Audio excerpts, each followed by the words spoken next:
పంపించబోతున్నా నేను పోను. నిన్ను చంపేదాకా నేను పోను. నిన్ను చంపాలి. నేను నాకు పడి తీసుకెళ్ళిపోతా. పోతున్నావు నువ్వు పోతున్నావు. యాడికి పోతున్నావు? యాడికి పోతున్నావు?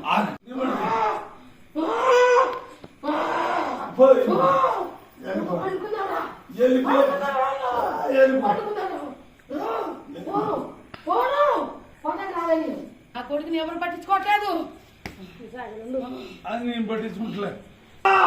లక్ష్యం మంచిదిరా. ఆమెను కన్న చెరలు పెడుతున్నావు. ఆమె చాలా మంచిది. అందువల్ల ఆమె ఇంటికాడ కూర్చుంటున్నాను నేను ఎక్కువ. కానీ నీ ఇంటికాడికి అప్పుడప్పుడు తిరిగిపోతాను నేను.